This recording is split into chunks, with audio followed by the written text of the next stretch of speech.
স্যারের ওয়াইফকে তারা কাকি বলে সম্বোধন করত। তো ছোট ছেলেটাকে মারার কারণ হলো সিদ্ধার্থের একটা ছোট ভাই আছে অপূর্ব। অপূর্ব এই খুন হওয়া নিষ্পাপ শিশু প্রিয়মের সাথে খেলাধুলা করে এবং প্রিয়ম এই খুনিদেরকে চিনে। প্রিয়ম এবং অপূর্ব ছোট ছোট শিশু, তারা বন্ধু বান্ধব একসাথে খেলাধুলা করে। তখন সিদ্ধার্থ সিদ্ধান্ত নেয় যে প্রিয়মকে দুনিয়া থেকে সরায় দিবে। সিদ্ধার্থ এবং মুগ্ধ দুইজনে একসাথে ঝাঁপিয়ে পড়ে নিষ্পাপ শিশুর উপর, কাপড় পেঁচিয়ে হত্যা করে, তার চোখ ঠিকরে বের হয়ে যায়, এরপরে বালিশ চাপা দিয়ে হত্যা করে।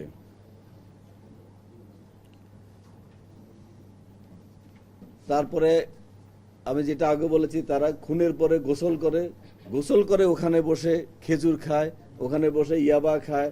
তারপরে যখন দুপুরের দিকে ফাঁকা হয়ে যায়, পাশের বিল্ডিং এর ছাদ দিয়ে লাফ দিয়ে বসে তারা চলে যায়। এর আগে ওরা ওখানে চেয়ারে বসে রেস্ট নেয়। আমরা যারা আমাদের এই কাজে সহযোগিতা করেছেন, এই ব্যাপারে মামলা রুজু হয়েছে। কোতোয়ালি থানার মামলা নম্বর 43 ধারা 302-34 দণ্ডবিধি। মামলাটা সঠিক তদন্তের মাধ্যমে, সুষ্ঠু তদন্তের মাধ্যমে আমরা যেন অতি দ্রুত আমাদের পুলিশের যে করণীয় অংশটুকু চার্জশিট দাখিল করতে পারি এবং প্রকৃত আসামি তাদের যেন বিচারের আওতায় আনতে পারি, আমরা সে চেষ্টা করে যাব ইনশাল্লাহ। আর এই দ্রুততম সময়ের মধ্যে মামলার তথ্য উদ্ঘাটন, আসামি গ্রেপ্তারে প্রত্যক্ষ পরোক্ষভাবে যারা আমাদেরকে সহযোগিতা করেছেন, তথ্য দিয়েছেন, সাপোর্ট দিয়েছেন, আপনাদের সবাইকে আমি এই মিডিয়ার মাধ্যমে মিডিয়ার মাধ্যমে ধন্যবাদ জানাচ্ছি। মামলার বাদী আমি মাত্র জাস্ট মামলার নম্বরটা ফোন করে ওসি সাহেবকে নিয়েছিলাম। মামলা ওসি আছেন নাকি এখানে মামলা বাদীকে?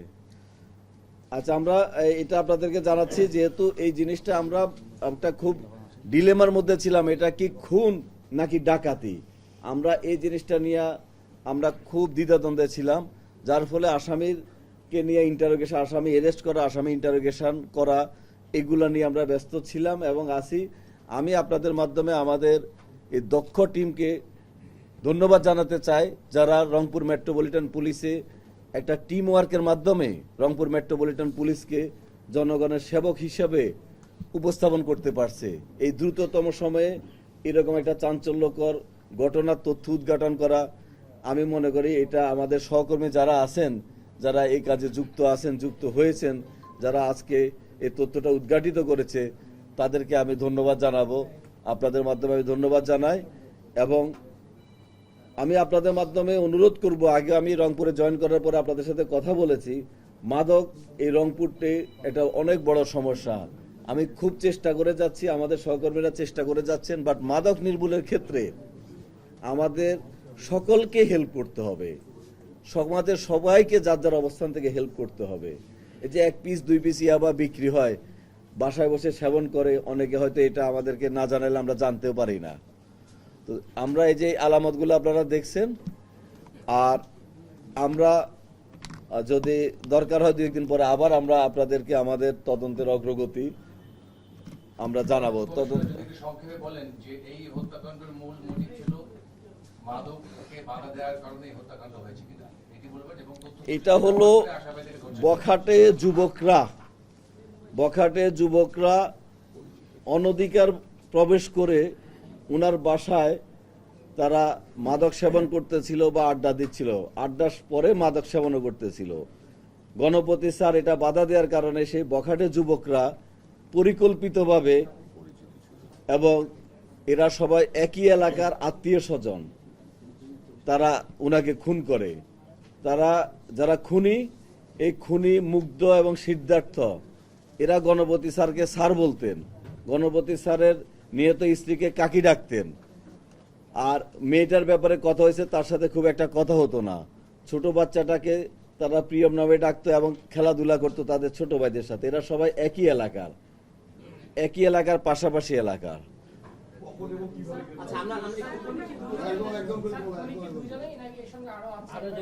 না, আমরা এই খুনি দুইজনেই পেয়েছি তাদের স্বীকারোক্তি আমাদের দুজনে অ্যারেস্ট হয়েছে। গ্রেপ্তারটা আমরা আজকে ভোরবেলায় গ্রেপ্তারটা করেছি। আজকে ওরা যেখানে, আমি যেটা বুঝলাম যে নিয়মিত মাদক সেবন করতো না, ওরা যেখানে নির্মাণাধীন বিল্ডিংগুলা সুযোগ পায় নেশাগ্রস্তরা সেখানে যায় আড্ডা দেয়। মাননীয় কমিশনার, আপনার ডিবি প্রধান এবং আপনার কোতোয়ালি থানার একজন কর্মকর্তা 10:32 এবং 10:16 পর্যন্ত কনফার্ম করেছে কোনো আসামি আটক হয়নি।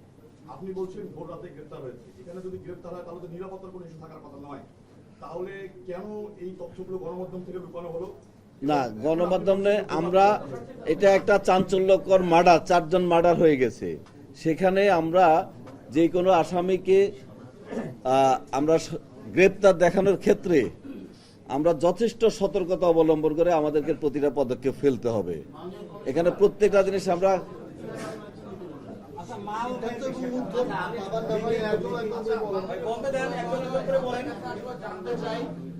সেটি হচ্ছে যে এই যে স্থানীয় যে সহকর্মী এবং যে কন্যা সন্তান, আমরা ইতিমধ্যে দেখেছি গণমাধ্যমে বিভিন্ন দেশ থেকে একটা তথ্য ছড়ানো হচ্ছে যে তাদেরকে আসলে হত্যা লাগিয়ে আসলে রেপ করা হয়েছে। এই ব্যাপারে না, এই হত্যার এরকম রেপের কোনো আলামত পাওয়া যায় নাই। আর উনি যেটা বলছে আমরা কিভাবে তাদেরকে শনাক্ত করেছি, আমরা যে বাসায় ঘটনাটা ঘটে সেখানে আমরা ইয়াবা খাওয়ার আলামত পেয়েছি। তখন আমরা সন্দেহ করি যে যারা ঘটনা ঘটিয়েছে, ঘটনার আগে পর হোক তারা ইয়াবা খেয়েছে, খেজুর খেয়েছে, খেজুরটার যে বিচি রয়েছে আমরা সেটা ডিএনএ টেস্টে দিয়েছি।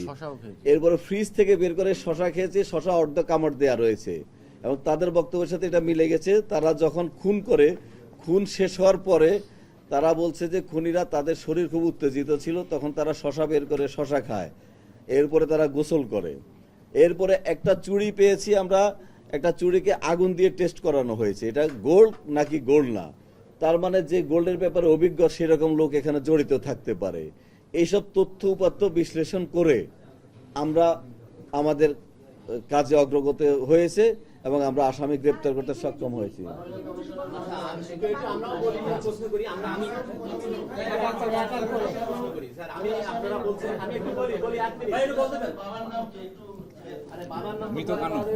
আমাদের যেটা জানার বিষয় যে আপনারা বলছেন যে 3 তলার ছাদ থেকে 2 তলার ছাদে গেছে, আমরাও তো সেখানে গেছি, আমরা 3 তলার ছাদে গেছি।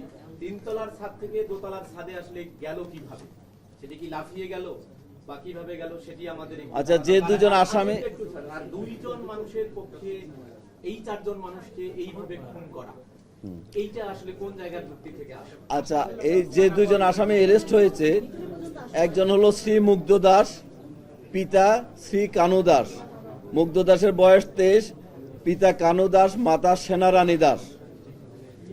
দ্বিতীয় যেটা সিদ্ধার্থ দাস, বয়স 19, পিতা বিনয় চন্দ্র দাস, মাতা পাপড়ি দাস। উভয়ের সাং মাছুয়াপাড়া, কোতোয়ালি থানা, রংপুর মেট্রো। আর এই যে 4টা খুন হয়েছে, 4টা খুন একের পর এক হয়েছে। প্রথমে গণপতি চক্রবর্তী স্যারকে খুন করা হয়। স্যারের শব্দ পেয়ে, স্যারের গঙ্গানি শব্দ পেয়ে স্যারের ওয়াইফ প্রীতিলতা চক্রবর্তী ম্যাডাম যখন যাচ্ছিলেন তখন উনাকে খুন করা হয়। উনার শব্দ পেয়ে মেয়েটা যখন আসতেছিলেন প্রার্থী চক্রবর্তী, এরপরে প্রার্থী চক্রবর্তীকে খুন করা হয়। সবশেষে ঘুমিয়ে থাকা নিষ্পাপ শিশুটাকে খুন করা হয় এবং খুনগুলা একটার পর একটা করা হয়। আমি আপনাদেরকে এটুকু বলতে পারি, আমাকে যারা চিনেন আস্থা রাখতে পারেন ইনশাল্লাহ। শুধু এটুকুই বলবো, আস্থা রাখতে পারেন, বাকিটা আপনারা পরবর্তীতে দেখবেন। ইনশাল্লাহ আস্থা রাখতে পারেন।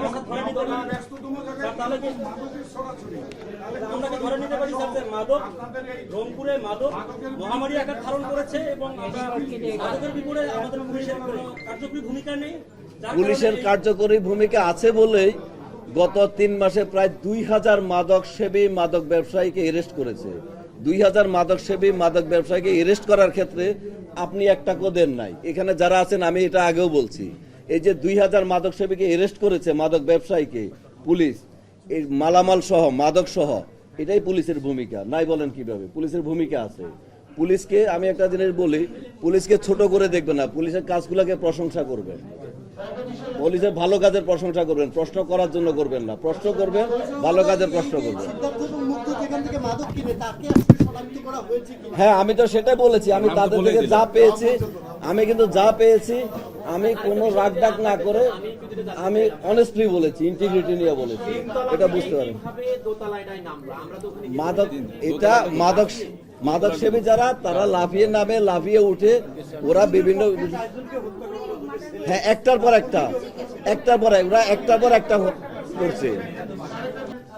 আচ্ছা, আমরা যেটুকু তথ্য এই অল্প সময়ের মধ্যে পেয়েছি, আমি আমার চাকরি জীবনে এক্সপিরিয়েন্স অনুযায়ী আমি বলবো আলহামদুলিল্লাহ, আমরা যতটুকু পেয়েছি, যতটুকু অগ্রগতি হয়েছে, আমি আমার পক্ষ থেকে আমি আলহামদুলিল্লাহ বলবো, এবং আপনাদেরকেও বলবো আপনারা পুলিশের ভালো কাজগুলোর প্রশংসা করবেন এবং নেগেটিভ কাজের সমালোচনা করবেন। আর লাস্টে এই কথাটা বলবো, আমার উপর আস্থা রাখতে পারেন। ধন্যবাদ সবাইকে।